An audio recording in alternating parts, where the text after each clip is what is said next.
우리가 베드로에 대해서 살펴보고 있습니다. 베드로를 살펴보다가 발견한 패턴 같은 것이 하나 있습니다. 사탄이 등장을 해요. 그런데 베드로는 이거에 대한 감지 능력이 없습니다. 그래서 사탄의 밥이 되어집니다. 그런데 그때 예수님께서 대신 싸우시고 도와주신다라는 것입니다. 어제 말씀에서도 그랬었는데요, 오늘 말씀도 마찬가지입니다. 31절 32절을 보세요. 시몬아 시몬아, 보라, 사탄이 너희를 밀가부르듯 하려고 요구하였으나 그러나 내가 너를 위하여 내 믿음이 떨어지지 않기를 기도하였노니 너는 돌이킨 후에 내 형제를 굳게 하라. 또다시 사탄이 등장을 했죠. 이번에는 예수님이 베드로를 위해서 기도해 주고 있습니다. 이것을 보면서 우리가 알아야 될 것이 있죠. 우리는 보이는 세계와 보이지 않는 영적인 세계를 살아가고 있다는 것입니다. 보이지 않는 영적인 세계가 있기 때문에 우리에게 필요한 것이 있다면 영적 감지 능력입니다. 그러니까 영적인 센서가 있어야 한다는 것이죠. 안 보인다고, 사탄이 없다고 무시하면 안 됩니다. 베드로도 사탄에게 당했습니다. 또 그렇다고 해서 무슨 일만 생기면 귀신이고 또 사탄이고 사탄이다라고 그렇게 접근해서도 안 된다라는 것이죠. 사탄이 베드로에게 분명히 영향을 끼친 것은 맞지만 모든 것에 대해서 예수님께서 사탄을 쫓아내고 사탄 이렇게 나와 있지를 않기 때문에 그렇습니다. 오늘은 먼저 이 사탄에 대해서 좀 정리를 좀 하려고 하는데요, 두 가지로 좀 정리를 하려고 합니다. 언제와 왜로 좀 정리를 할 텐데요, 먼저 언제입니다. 언제 주로 사탄이 베드로를 그렇게 공격을 했을까요? 베드로가 마음에 헛된 꿈을 꾸었을 때입니다. 하나님의 일이 아니라 사람의 일로 마음을 가득 채웠을 때, 하나님의 영광이 아니라 자기 욕심대로 살고 싶은 것으로 마음을 채웠을 때, 그때 사탄이 베드로를 장악했다라는 거죠. 하나님이 아니고 내 자신을 위한 것이 자꾸 마음에 일어나면 그때 조심해야 된다라는 거죠. 또 하나, 베드로가 갑작스러운 충격으로 마음이 약해졌을 때입니다. 사탄이 밀 까부르듯 하려고 요구를 했는데요, 이 요구가 언제 이루어졌을까요? 자기 인생을 걸었고 모든 것을 다 담아서 따랐던 예수님이 잡혀서 신문을 받고 있는 그 현장에 있었을 때입니다. 예상치 못했던 충격으로 마음이 무너진 것입니다. 그때 하녀가 와서 얘기를 하자 예수님을 부인하는 그런 현상이 일어났습니다. 갑작스럽게 너무 큰 어려움이 다가오니까 마음이 무너진 거죠. 그러니까 우리도 마찬가지입니다. 갑작스럽게 힘들어졌을 때, 그때가 사탄이 장난치기 딱 좋은 때라는 것이죠.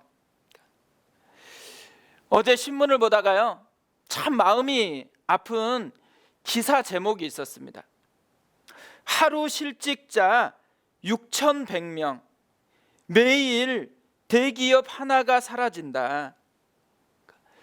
6,100명이 하루에 실직을 당하고 있습니다. 이 6,100명 중에는요, 제가 아는 분들도 있는 거예요. 이 기사를 보니까요, 한 분 한 분이 진짜 큰 갑작스러운 충격을 받고 있다라는 생각이 들어집니다. 이 코로나 때문에 이런 갑작스러운 충격이 왔을 때, 이때가 사탄이 활동하기 좋은 때라는 얘기죠.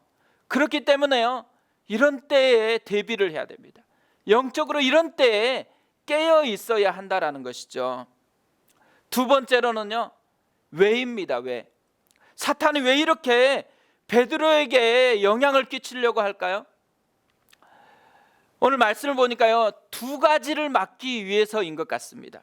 첫 번째로는 사명을 막기 위해서입니다. 32절을 보세요. 그러나 내가 너를 위하여 내 믿음이 떨어지지 않기를 기도하였노니 너는 돌이킨 후에 내 형제를 굳게 하라. 사탄이 장난을 치자 예수님이 뭘 해요? 믿음이 떨어지지 않게 기도를 한대요. 왜 믿음이 떨어지지 않게 기도를 합니까? 돌이킨 후에 내 형제를 굳게 해야 되기 때문에 그렇죠. 사명이 있기 때문이라는 것입니다. 사탄이 왜 베드로를 무너뜨리려고요? 베드로에게 이런 사명이 있기 때문에 그런 거죠. 사탄이 왜 이렇게 사명을 막으려고 할까요? 사탄이 볼 때요, 사명이 중요하다라는 거예요. 사탄이 볼 때요, 사탄의 나라에는 이 사명이 위험하다라는 거죠. 그뿐 아니에요. 사명은요, 가슴을 뛰게 하기 때문에 그렇습니다. 베드로가 사명에 사로잡혀 있을 때가 있었죠. 그때 가슴이 뛰었습니다. 가슴이 뛰니까 어떤 현상이 일어나요? 모든 것을 버려두고 예수님을 따르는 그 역사가 일어났어요. 사명은 가슴을 뛰게 합니다. 저도 그랬던 것 같아요. 개척자의 무덤이라는 이 시대에 개척하게 된 거, 두려움이 없어서가 아닙니다. 정말 두려움이 많았거든요. 고민하고 또 고민을 했습니다. 잘할 수 있을지, 아무리 생각해봐도 잘할 수 없을 것 같은 그런 마음이 계속해서 엄습해 왔기 때문에 너무너무 갈등을 많이 했습니다. 그런데요, 두려움이 있는데, 그런데 자꾸만 기도만 하면 마음 가운데 새로운 말씀이 주어지는 것입니다. 이사야 말씀이 떠오르고, 에스라 말씀이 떠오르고, 또 마태복음 말씀이 떠오르고, 사도행전 말씀이 떠오르고, 말씀이 마음 가운데 찾아오니까요, 이 사명의식이 생기는 거예요. 사명이 마음속에 주어지니까요, 가슴이 뛰어요. 두려운데 가슴이 뛰어요. 잘할 수 없을 것 같은데 가슴이 뛰어요. 가슴이 뛰어서 하나님 앞에 맡기고 개척하기로 그렇게 결단을 한 것입니다. 하나님의 꿈을 꾸는 사람들, 이 타이틀이 그때 주어진 것입니다. 지금 사탄이 베드로에게서 빼앗고 싶은 것, 그게 가슴 뛰는 삶이에요. 이 가슴 뛰는 삶을 빼앗아 가지고 식어진 가슴으로 그냥 살아가기를 원하는 것, 이것이 사단이 품고 있는 계획이라는 거죠. 혹시 우리 가운데 가슴이 식어진 분이 있나요? 진짜 꿈을 꾸고 있다가 그 꿈이 다 깨져버리고 식어진 가슴으로 냉랭하게 살아가고 있나요? 주님을 사랑하고 헌신하고 주님을 위해서 살아갔었던 그 감격이 있었는데 지금은 마음이 식어져 가지고 기도도 안 되고 헌신이나 이런 것은 너무나 먼 거리 이야기처럼 들리고 있다면 그때 정말 사단이 장난치고 있다는 것을 깨달아야 한다는 것이죠.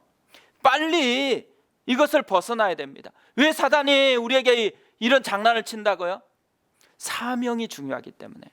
이런 때는요, 다시 말씀으로 돌아가야 되는 거예요.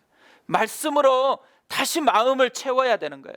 그래서 다시 사명으로 하나님 앞에 서야 된다는 것이죠. 또 하나요, 사단이 막고 싶은 것이 있었습니다. 그거는 기도예요. 사단이 밀 까부르듯 하려고 요구했다 그래요. 이것이 언제 실제로 나타나게 되어지나요? 바로 뒤에 겟세마네에서 이것이 이루어집니다. 누가복음 22장 44절 46절에 이렇게 되어 있습니다. 예수께서 힘쓰고 애써 더욱 간절히 기도하시니 땀이 땅에 떨어지는 핏방울 같이 되더라. 기도 후에 일어나 제자들에게 가서 슬픔으로 인하여 잠든 것을 보시고 이르시되 어찌하여 자느냐, 시험에 들지 않게 일어나 기도하라 하시니라. 예수님은요, 땀이 핏방울 같이 되도록 간절히 기도해요. 근데 제자들은 다 잠들어 버렸습니다. 진짜 기도해야 될 때 제자들은 다 기도해서 실패해 버렸다라는 거죠. 기도해서 실패하니까 어떤 일이 일어나나요? 철저한 삶의 실패가 따라옵니다. 34절을 보세요.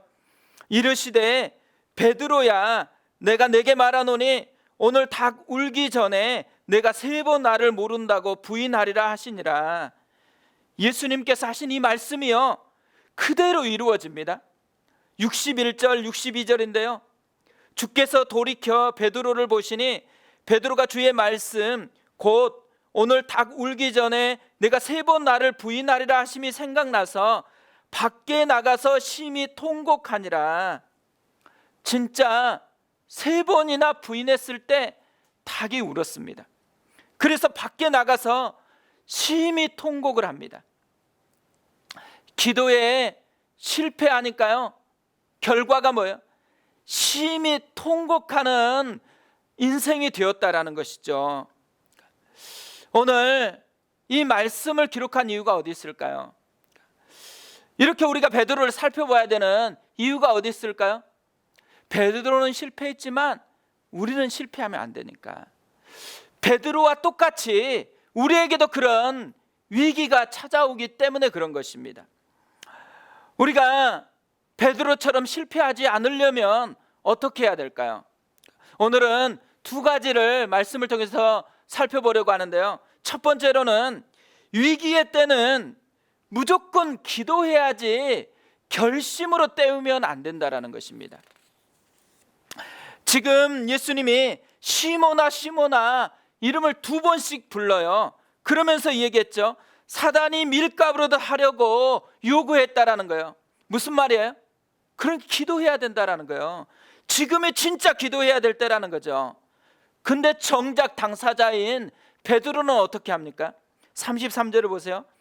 그가 말하되 주여 내가 주와 함께 오게도 죽는 데에도 가기를 각오하였나이다. 각오했대요. 기도가 아니라 결심했다라는 것이죠. 지금은 결심을 보여줄 때가 아니에요. 기도해야 될 때라는 거죠. 왜 결심을 보여주면 안 될까요? 결심은요 철저하게 자기의 힘에 뿌리를 두고 있는 거예요. 자기 힘으로 할 수 있다라는 거잖아요. 지금 베드로가 엄청나게 착각하고 있는 거거든요. 자기 힘으로 감당할 수 없어가지고 기도해야 된다라고 요구하고 있는데 자기 힘으로 할 수 있다고 착각하고 있는 것이죠. 반면에요 기도한다라는 건 뭘 의미할까요? 하나님만 의지하겠다라는 것이죠. 나는 아무것도 못한다라는 거예요. 주님의 힘이 필요하다라는 거죠. 저는 베드로의 치명적인 실수가 여기에 있다라고 생각을 합니다. 기도해야 될 때에 결심한 거예요.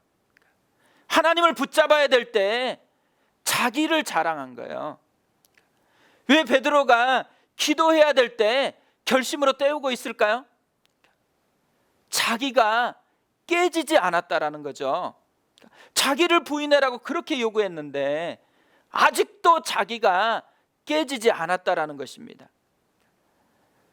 우리 광야라는 찬양이 있잖아요.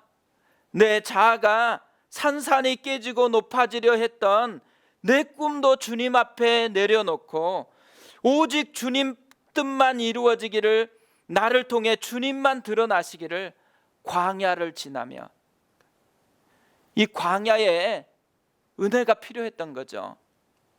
그래도 다행인 것은요 이 실패, 이 실수가 베드로의 광야가 됩니다.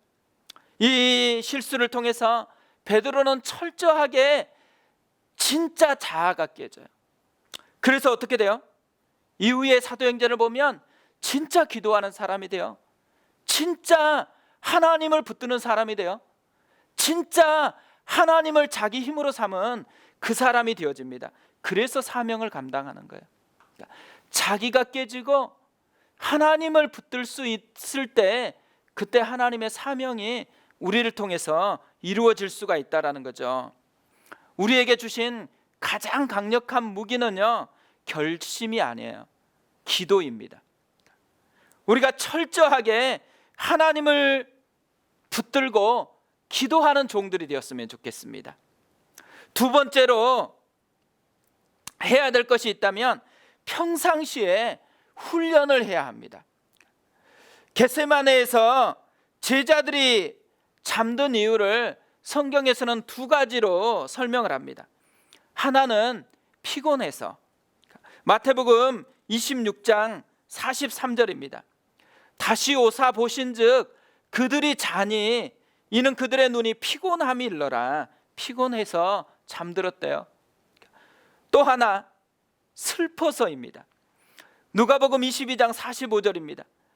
기도 후에 일어나 제자들에게 가서 슬픔으로 인하여 잠든 것을 보시고 슬픔으로 인해서 잠들었다고 합니다. 근데 놀라운 것이 또 하나 있어요. 놀랍게도요, 겟세마네에서 예수님이 기도했던 이유, 예수님이 기도할 수밖에 없었던 이유도 똑같습니다. 마태복음 26장 37절을 보세요. 베드로와 세베대의 두 아들을 데리고 가실새 고민하고 슬퍼하사, 그러니까 고민하고 슬퍼서 전심으로 그렇게 기도했다라는 거예요. 또 예수님이 당연히 제자들보다 훨씬 피곤했죠. 상황이 같아요. 그런데 예수님은 더욱 힘써서 간절히 기도해요. 땀방울이 핏방울이 되도록 그렇게 기도해요. 근데 제자들은 잠들어 버렸습니다. 두 차이 어디서 생겼을까요? 39절에 보세요. 그 비결을 우리에게 알려줍니다. 예수께서 나아가사 습관을 따라 감람산에 가심에 제자들 따라갔더니, 습관을 따라, 예수님은 습관이 있었던 거죠. 그러니까 습관이 뭐예요? 평상시에 계속해서 반복해서 만들어낸 훈련의 결과물입니다. 평상시 훈련이 실전에서 이기게 하는 능력이 된다라는 거죠. 지금 우리는요, 훈련장이면서 실전 같은 인생을 살아갑니다. 지금 우리가 해야 될 일 중에 하나가 뭘까요? 이런 때에 훈련을 해야 한다라는 것이죠. 특별히 기도의 훈련, 또 주님이 원하시는 삶을 훈련해야 된다라는 것입니다. 예전에요, 대학 때 수련회 갔었을 때마다 우리가 외쳤던 구호가 하나 있습니다.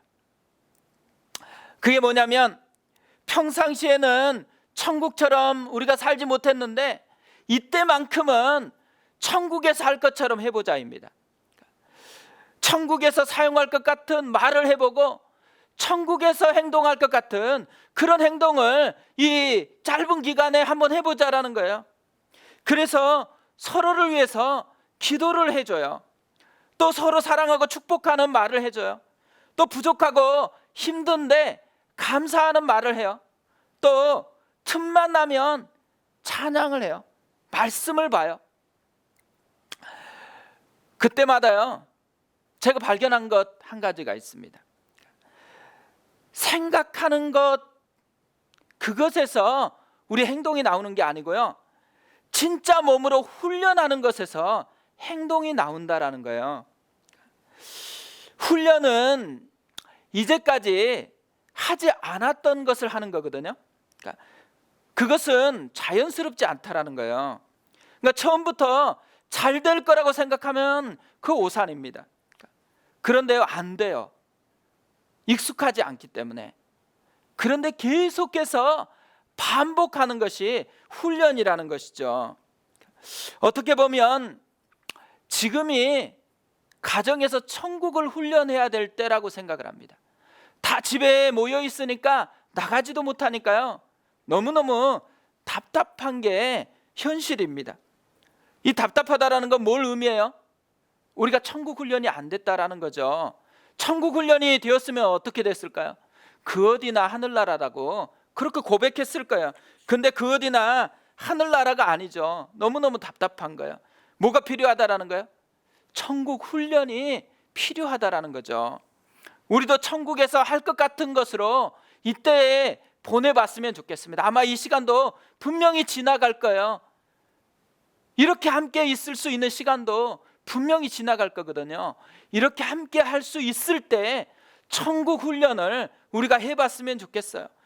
함께 기도하고 또 사랑하고 축복하는 말을 하고 또 감사하는 훈련을 하고 또 우리가 기도하는 것, 특별히 나를 위해서가 아니고 남을 위해서, 또 우리 가운데 조금이라도 마음이 있으면 누군가를 위해서 축복하면서 나누어 주는 것, 이런 것들을 한번 훈련해 보았으면 좋겠습니다. 베드로에게서 배울 수 있는 것, 그것이 무엇이냐면요, 신앙생활은 영적인 싸움이라는 거죠. 신앙생활을 잘한다라는 것은 뭐예요? 싸움을 잘한다라는 것입니다. 싸움을 잘하기 위해서는 뭘 해야 되죠? 자기가 깨져야 돼요. 결심이 아니고 하나님을 붙들어야 돼요. 그러니까 기도해야 된다라는 말이죠. 특별히요, 훈련해야 된다라는 거예요. 몸으로 자연스러운 습관이 되어질 때까지 영적인 삶을 훈련시키는 것, 이것을 우리가 지금 해야 된다라는 거죠. 그래서 우리가요, 이때에 이기는 사람이 됐으면 좋겠습니다. 우리 교회가요, 이기는 교회가 되어졌으면 좋겠습니다. 그런 은혜가 우리 가운데 훈련되어질 수 있도록, 그런 은혜가 우리 가운데 몸의 습관으로 배일 수 있도록 우리가 이때를 지혜롭게 보냈으면 좋겠습니다. 우리 그 마음을 가지고 하나님 앞에 한번 기도했으면 좋겠습니다.